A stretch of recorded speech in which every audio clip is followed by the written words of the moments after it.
Come and listen to my story about a man named Jed. A poor mountaineer barely kept his family fed. And then one day he was shooting at some food, and up through the ground come a bubbling crude oil, that is, black gold, Texas tea. Well, the first thing you know, old Jed's a millionaire. The kinfolk said, Jed, move away from there. Said, California is the place you ought to be. So they loaded up the truck and they moved to Beverly Hills, that is, swimming pools, movie stars. The Beverly Hillbillies.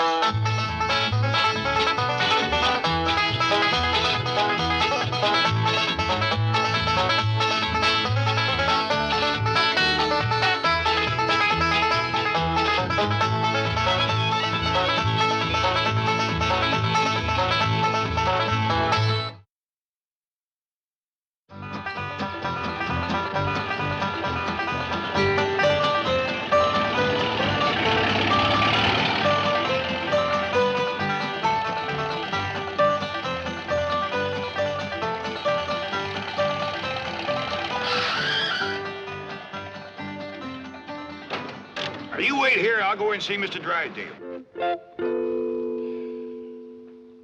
Letter to Mrs. Radner Fenwick. In reply to yours of the 10th, seeking capital for your contemplated housing development. Mrs. Fenwick is seeking capital with her millions? Well, she's too smart a businesswoman to take the whole risk herself. Excuse me, someone to see you. I told you no interruptions. I told you no interruptions. Sorry, Mr. Clampett, no interruptions. Clampett! Well, come in, come in. Well, I don't want to be no bother. Oh, it's always a pleasure to see you, Mr. Clampett. Coffee for Mr. Clampett. Coffee for Mr. Clampett. You help. Well, now, don't make no fuss over me. Oh, it's my privilege to make a fuss over you, Mr. Clampett. I was going over your account just this morning. And do you realize that now you have almost $40 million in my bank? Well, I reckon that money of mine is getting to be a powerful nuisance to you. What? Well, I'm obliged you for storing it here, but it seems to me like I ought to be paying you rent or something. Oh, no. I'm delighted to do it. That's mighty kind of you. Now, I've come to ask you another favor. More money to store? No. I'd like you to get me one of them airplane tickets to go back home. Oh, my pleasure. Home? Oh, you mean just for a little visit? No, it's more than that. Why, what's the matter? Did someone offend you? Was it my wife? Has she been shooting off her big Boston bazoo again on Mr. Dale, it wasn't that at all. Everybody's been surpassing good to us. Elly May is the reason I want to go back to the hills. Oh. Homesick, eh? Well, I tell you what. I'll have your cabin flown out here, log for log, and every tree and bush around it. And we'll put it in your backyard. Then we'll dig a creek, just like the one at home. And we'll stock the whole place with possum, raccoons, hound dogs, bobcats, and whatever Elly wants. She can just run wild. But that's what I moved out here to get Elly away from. I was hoping you folks would turn her into a lady. But I think she's getting worse. Coffee time! You're to blame for this. It was your responsibility to turn that wild girl into a lady, and you failed. What have you done now, you overdeveloped vixen? No, not her. I'm talking about Elly May Clampett. But wait, she... Mr. Drysdale, Miss Jane done the best she knowed how. Why, as a matter of fact, it was her that got Elly her first ball gown. That's true. By the way, I haven't seen that gown since. What happened to it? I kind of hate to tell you, but I reckon you got a right to know. First time I seen Elly in that gown, she looked like a dream of walking. But when she come back... Oh, you sure was right. Oh, Hobby, you don't have to wear boys' clothes to have fun with boys. Hey, May, you promised me you wouldn't wrestle. I ain't been wrestling. Then what have you been doing in your ball gown? Doing what I'm supposed to do, playing ball. Oh, I made 2 touchdowns and kicked 3 field goals. Granny gave that gown a good scrubbing with her lye soap and patched it, too. But it never looked quite the same after that. Mr. Clampett, we have failed you. And when I say we, I mean you. But she... Don't argue with me. What are you standing here for? There's work to be done. But I just... Don't argue with me. Feel like I'm causing a lot of trouble for folks that ain't to blame. Now, if you just get me that airplane ticket... No, Mr. Clampett. We'll work on Elly May. We'll polish her. No, Elly May don't take a polish real easy. We'll have to face it, gentlemen. Ellie Mae is a wildcat on wheels. Oh, you heard about this morning, did you? Heard what? Ellie being on wheels. Wheels? Granny and me was having a cup of coffee. And all of a sudden, we heard this roaring noise. If that's Jethro riding his fire-spitting bicycle again, I'm going to take a hickory stick to him. Thank you, Granny. Want to go for a ride? Sweet-smelling polecats. That was Ellie Mae.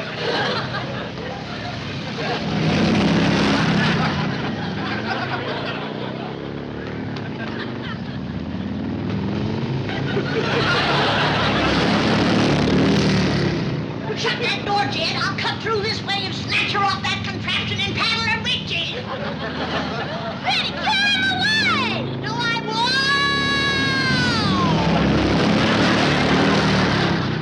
Hold on, Granny, I'm coming.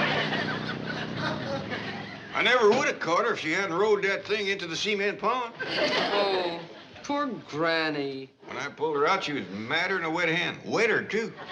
Right then, her and me decided that what Ellie needed was a full-time ma.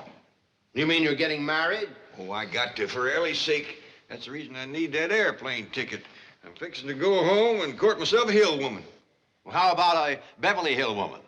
Oh, these fine city women wouldn't look twice at a grizzled-up old mountain goat like me. Oh, what are you talking about? Mr. Clampett, you are one of the most eligible bachelors in this entire city. When word gets out that J.D. Clampett is seeking a bride, there will be women beating down your door. Might be a good test for him. It'd take a strong one to handle Ellie. That's the reason I think I'd best do my courting back home, and the quicker the better. No. Let me take care of everything.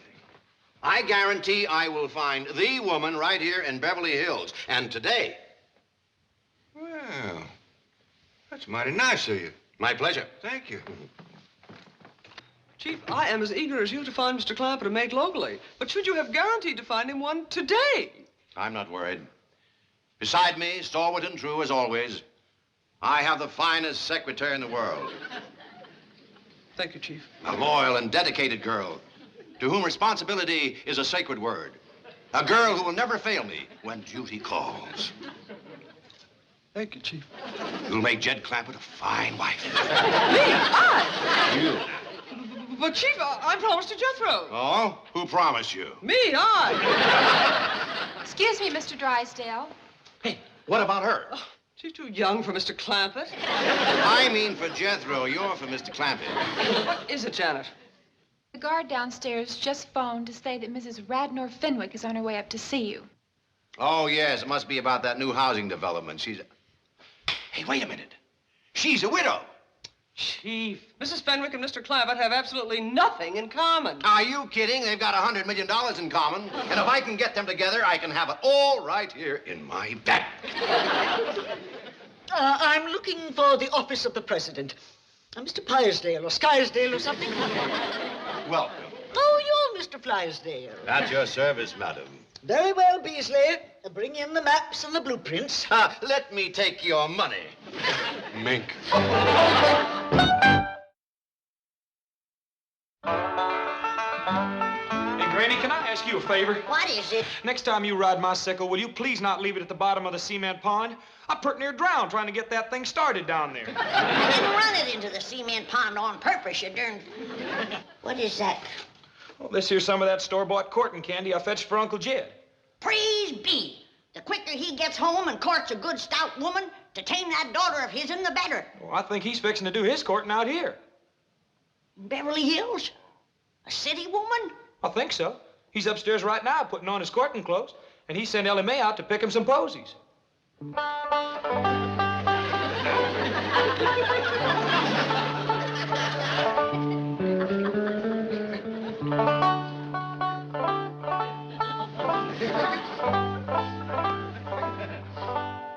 Howdy do, man. My name is Jed Clampett, and Mr. Drysdale, my neighbor, says you're prime for a little courting. I brung my guitar, and if we can set in your porch swing out yonder, I'll take a crack at serenading you. Excuse me, ma'am. I ain't done no active serenading and courting in nigh on to 20 years.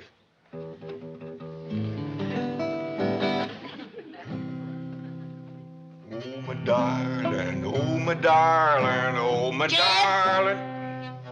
What's all this nonsense about you courting a city woman?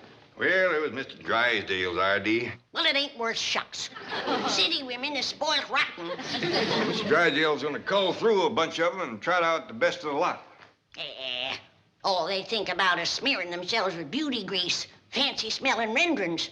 Why, if you was to hug one of them, she'd squirt out of your arms like a prune pit. Well, at my age, I don't figure to do a whole heap of hugging. What do you mean, your age? Why, you're a fine figure of a man. A heap too good for these Beverly Hills society women. Jed Clampett speaking. Oh, howdy, Mr. Drysdale. You got any prospects for me? Indeed, I have. Ever hear of Mrs. Radnor Fenwick of Fenwick House? Fenwick, Fenwick? Oh, yeah, that's the widow Fenwick. Got the skinny daughter named Cynthia. That's the one. And she's very interested in you, Mr. Clampett. Very interested indeed. Well, you don't say. Granny, you remember the widow Fenwick?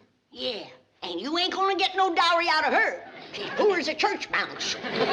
Honeymoon Lane. That's a very appealing name for a subdivision. I'm out to attract the young married. Let others build for senior citizens. I want those long-term mortgages with interest payments that never stop. How much will the project cost? $100 million. Oh, I'm not risking one penny of my own. Well, my contribution is the idea, the experience, and the know-how. Oh, Drysdale. That's Drysdale, Mrs. Fenwick. D-R-Y, Drive. Yes, so am I. How about some tea? Good idea. Well, what news? Mr. Clampett is very interested indeed. Just how interested? I will need $10 million to get this project rolling. Well, I believe I could recommend that as a good, sound investment. Splendid. Provided you and Mr. Clampett hit it off personally. Personally, this is business. Well, Mr. Clampett is that kind of man. And it is important that his family like you, too. I've no time to socialize with those eccentric hillbillies. I have here my general contractor's license. I'm ready to start bulldozing. Mrs. Fenwick, both you and I know that those first 10 million are very hard to come by. Oh. Very well, but remember one thing. I control this honeymoon lane venture. I'm not having anyone tell me what to do with their money. Jed, I still say that you ought to go back home to do your courting, where the woman could bring you a dowry. You can bet dollars to dumplings that widow Fenwick ain't gonna come through that door leading no big fat sow. Well, now, Granny, a dowry ain't everything. The widow's got experience. She raised a daughter of her own. You remember Skinny Cynthia? I do. Here's your courting candy, Uncle Jed. Oh, thank you, Jethro. Put it in the truck and put my guitar in there, too. Because Ellie fetches my flowers, I want you to drive me over to the widow Fenwick's. Is that who you're going to court? That's what I'm starting with. Well, Uncle Jed, now that you're here in Beverly Hills, why don't you court one of them Hollywood movie stars? Well, if things don't work out with the widow, I might just ask Mr. Drysdale, can he fix it so I can meet Lillian Gish? Maybe even Mary Pickford. Now you're talking dowry. I bet you that Mary Pickford is good for a herd of milk cows and a barn full of setting hens. Look out, Granny! Here comes Ellie with my flowers. There's your flowers, Paul. Jed, I don't care who you court, but get to courting. I'm gonna need help with that young'un and need it fast.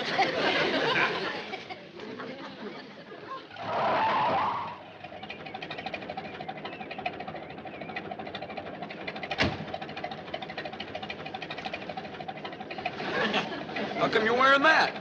I want my courting derby to blow off and get dented. Quick as we get to the widow's house, I'll change back. Drive on.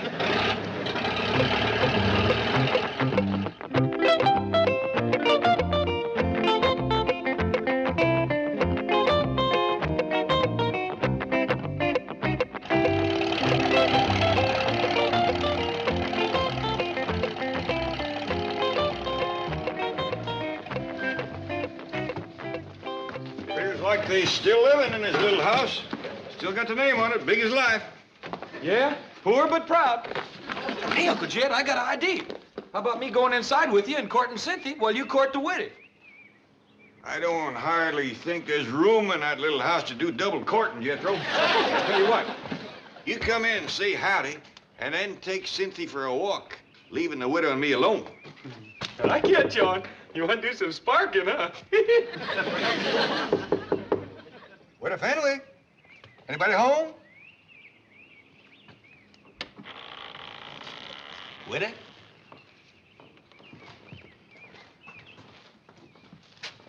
Don't appear to be nobody home. A hot diggity dog. Now you and me can eat the candy. Get out of there. Come on, let's go.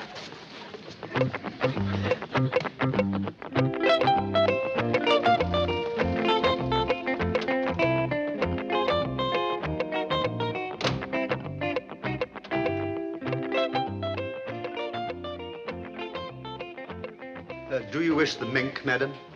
No. I think it's better psychology not to appear too affluent in front of these hill types. However, I will take blue chip. Ah, Helms always makes such a good impression. Wait in the car. I'll telephone if I need you. Very good, madam.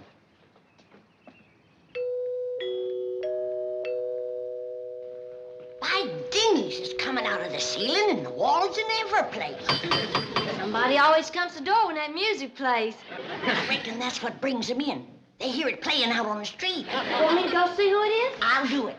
You get that contraption out of here.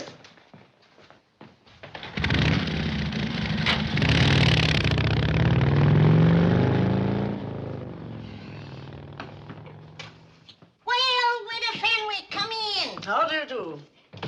I see you managed to scrape up a dowry. Little lamb, ain't he? Oh, indeed he is. Well, he ain't much. But it shows your heart's in the right place. Come on out to the kitchen. We'll commence fattening him up.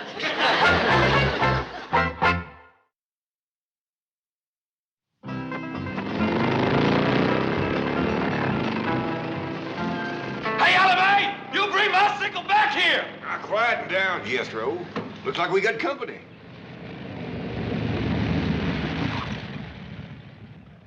This ain't your sickle no more than it's mine. 'Tis so. It ain't neither. Tis. Ty, you want to wrestle? You don't. Now, hold on, both of you. I don't want no more of that kind of talk. Jethro, you put that sickle in the shed and get this truck out of the way. Yes, sir. Elly, I want a word with you. Yes, sir, Paul.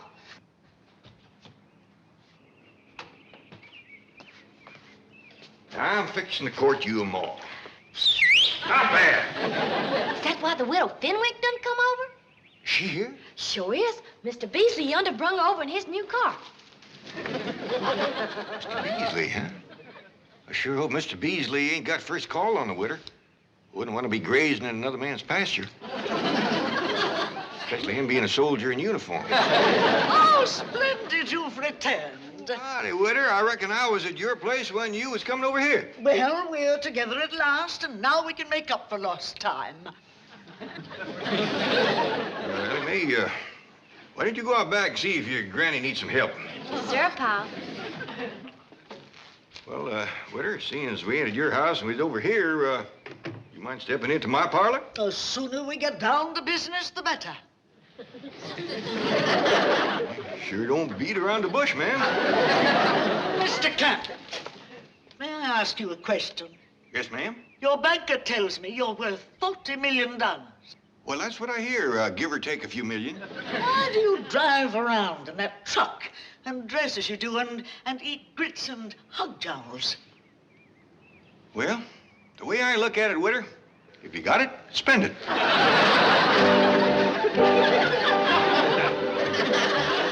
All right, thank you. Well, Mrs. Fenwick crossed me up, went over to see Jed Clampett. I wanted to prepare him before she got there. Chief, you're a banker, not a matchmaker. Aren't you meddling where you don't belong? Any place where there's $100 million floating around, I belong.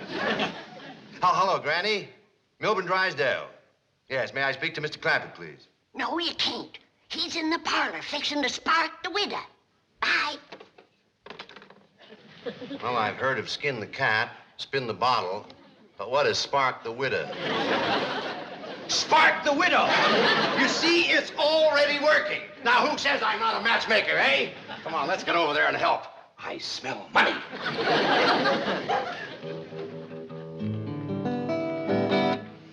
Now, Mr. Clampett, what are you doing? Can't we get to my proposal? Well, ma'am, I kind of like to tune up, sing you a song or two first, kind of get you in the mood. I'm in the mood. Sorry, but I ain't. When I go to court, I always like to build up to it gradually. But you're not going to court. I ain't? No, there's no need for that. Once we reach an agreement, my lawyer can handle everything. Don't that kind of take the fun out of it? Mr. Clampett, I am not in this for fun. Now, look, I'll put my cards right on the table. You are the man I would like to have come with me into Honeymoon Lane. Well, thank you, ma'am. That's mighty flattering to an old goat like me. Nonsense. You have what I'm looking for. So now, what is it? Yes or no? Well, you kind of got me pushed into a corner, Witter. I thought I was going to be the one to do the asking, not the answering. Well, ask away. I have nothing to hide. But what are you in doubt about? Your banker likes what I have to offer. Dun & Bradstreet have given me their highest rating. And the city engineer has approved my construction. Ma'am, I ain't doubting them, but them's things a man kind of likes to find out for himself. Clampett, I'm sorry to rush you, but time is money to me. There are several very wealthy men in this town that would jump at my proposal like that. But I like you. Now, I have the license, and I have the heavy equipment. Yeah, I reckon you do. All right, then, if you'll just answer yes, we can get started on Honeymoon Lane today. Now, what do you say? Witter, ain't you being a mite pushy? You're darn tootin' she is. And if she's this pushy, flat busted broke, thinks what she'll be when she gets her hands on your money. Did I hear you use the term broke in referring to me? I did. You might be as proud as a peacock, but you're as poor as Job's turkey, and you know it.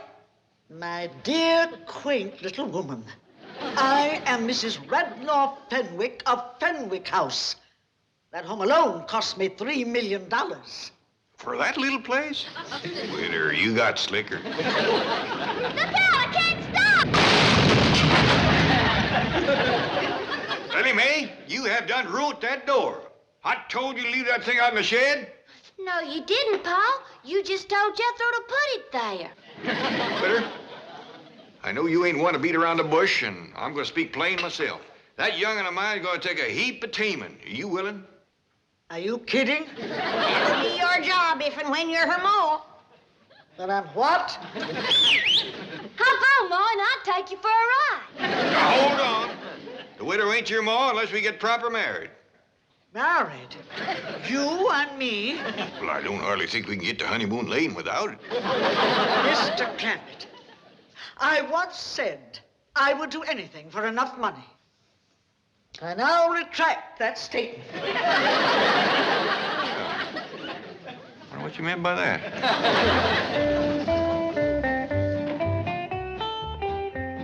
Mrs. Fenwick is still here. That's a good sign. She and Jed must be hitting it off. Ah, Mrs. Fenwick. Out of my way, dry pail. Did something go wrong? Everything. That hillbilly untouchable wants to marry me. What? Me! You can't blame him, Mrs. Fenwick. You're a ravishingly beautiful, devastatingly seductive woman. You are intoxicated. Just a minute, Widow Fenwick. Oh, my darling, I almost left you come to my arms. I'm sorry, Widow. I just don't think we'd hit it off. Here's your dowry back. Widow Fenwick, sometimes the happiness we're looking for is right in our own backyard. Now you take Mr. Beasley there. Thank you, I shall. Quickly, Beasley, take me home. Oh, it's just all so confusing. Kind of a skimpy dowry, but don't set too much store by that. How long you been in the service? 15 years, sir. That long, huh? Well, maybe now with a good woman behind you, you'll soon have some stripes on them sleeves. A world of happiness to the both of you.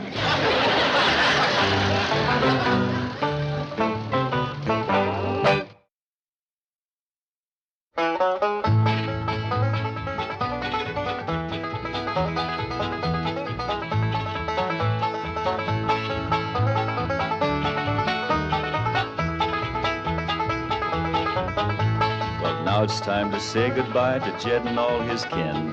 They would like to thank you folks for kindly dropping in. You're all invited back next week to this locality to have a heaping helping of their hospitality. Hillbilly, that is. Set a spell. Take your shoes off. You all come back now. Here. This has been a Filmways presentation.